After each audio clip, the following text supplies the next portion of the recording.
Speaking with Mark Chambers, he is a candidate for the second aldermanic district in the city of Milwaukee. It is a northwest side district in which encompasses the Midtown area in which we're talking about right now.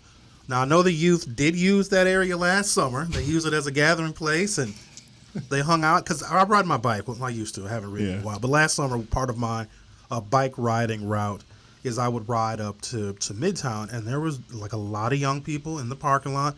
And when I was there, they weren't doing anything too scandalous, but they just gathered there and they were playing music, and of course, people were dancing. Yeah. Can we go down that road? Because maybe the young people just need a place in which they can be all in one place, not out in the city tearing things up. Is a youth center an idea worth developing, especially if we know the kids are already going to be there? So is that something that can be considered for the area? I most definitely think it can be. Now, do I think that, that can be a place for the youth where they can just loiter and, drive their cars and, dance and be a nuisance? No. I think that we can have a cooperative space for the youth to learn, whether it's trade, whether it's arts and craft, whether it's sports. Right now, I spoke with a couple of potential investors that is looking to possibly create a track and field and a soccer complex in that area. Now, that's just a little, down the line. However, because a lot of our AAU track teams, like the Milwaukee Mustangs, they travel all the way to Indiana to host a track meet. So just think about it: a Milwaukee group traveling to Terre Haute, Indiana, to host a track meet sponsored by them for them. That's absurd, in my opinion. I think that we can have a space for our youth where they can go and grow as a person, but also work in collaboration and work in partnership with a lot of our older individuals who want to be a part of that community and be a part of the renaissance, I would say, for the youth, because they're the next wave of our future in Milwaukee, not only the second district, but Milwaukee. So we have to grasp our youth, our kids, to show them the positive ways of moving in life and learning in life, and not shun on them when they do something wrong, because everyone's going to make mistakes, but how do we recover from them? And I think that opportunity as a youth center and also being that meeting place for the community can be true to it. So, are you a carpetbagger? You one of those people that grew up in New York or in Detroit somewhere in Canada, and then all of a sudden you want to run in the second district, or do you have an actual connection to that part of the city of Milwaukee? I am a lifelong resident of the second district. I grew up in West Lawn, 5557 North 60th Street to be exact. You don't get more second district than that, buddy. Oh, no, not at all. So I did my time. I participated in youth programs at the Silver Springs Center. Actually, on my Facebook page, I took a picture of one of the most important ladies in my life that helped me as a youth, Miss Judy Kennel. Her and Bobby Ricardo was very instrumental in helping a lot of youth in Westlawn at the Silver Spring Neighborhood Center to help us grow as men and women as well, to want to do better, and just to see the face of her and the excitement that she shared with me as me running for alder. I have her and many other people to thank. So I currently live in the district. I stay right by the Brownie area, and no, I'm not a carpetbagger. Well, that's good to know, because sometimes people will live somewhere else, they grew up somewhere else, they're not familiar with the people, the places, and the things and the districts in which they're running. So I always ask people what their connection is to the area in which they want to represent.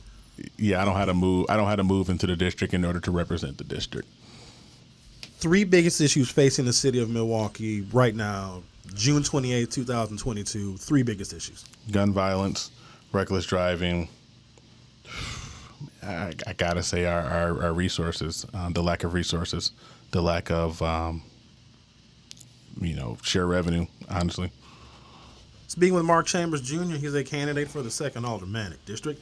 So for people that are familiar with a handful of landmarks in the district, West Lawn, Midtown, etc., what are, as best you can, the district boundaries, north, south, east, and west, so people can determine if they or friends, family are residents of the second district?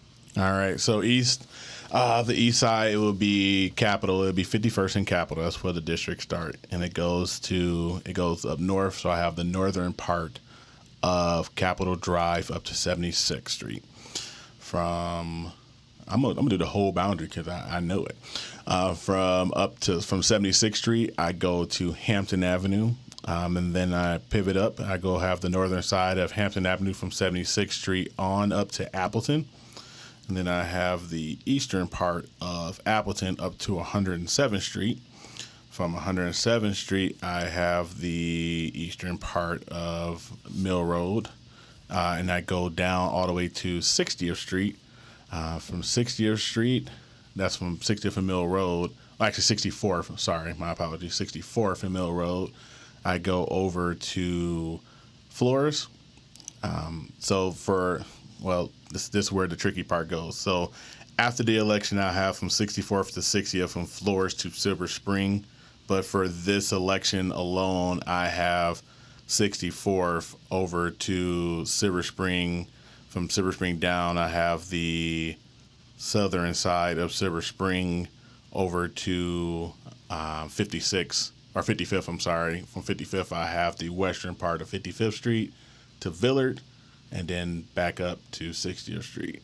So after the election, are you gaining or losing constituents? I think I still will have the losing geography, I should say. Yeah, so the second district is the largest district in Milwaukee. It is very oddly shaped. The majority of my constituents is between Hampton Avenue and Mill Road Avenue from 60th Street to 107th. Okay. So I will be losing 107th from Jonan to Fond du Lac, but I'll be gaining the 64th to 60th from Silver Spring to Flores. So those folks they'll see you on the ballot, but then after the election, you won't be their alderperson. So those that live from 100th and to 107th from Mill Road to Jonan, they will see me on the ballot for this election, but I will not be their alder after the election. Those that are from 60th, those that are from... so do they go to the 9th? Will they be Chantier's They will be Nakia. Nakia. Yeah, they'll be Nakia Dodds. Okay. So this redistricting thing is a whole mess. Yeah, it is. It is. So, but even so, as the alder, if they call my office, their needs are going to be met. Their needs are going to be handled. Whether if I have to collaborate with Alderwoman Dodd or Alderwoman Shantia Lewis, with the little piece that I have that I gained from her, those constituents can give us a call. If they think that we're the alderman, we're still going to handle it because we represent everyone. So, campaign information. How can people find more information about you, about the campaign, if they want to donate, volunteer, all that good stuff, Mark? So my website is markchambersjr.com. If you are going on the website, you can see a donation button at the front, and also an actual donation button there. But if you go straight to ActBlue, it'll be Friends of Mark Chambers on ActBlue. I do have social media. It's Mark Chambers MKE on Facebook, Twitter, and Instagram.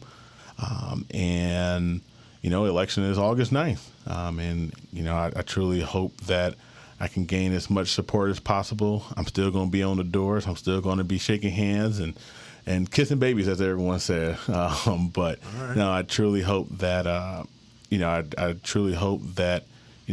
in this together and we get things done. Mr. Mark Chambers Jr., thank you for stopping by the studio and talking to the people of the forum and all the other folks that are watching on Facebook. Now, you need to get out my studio and get back out on them doors and start talking to voters. It's always a pleasure, sir. Yes, sir. Thank you. Have a good one.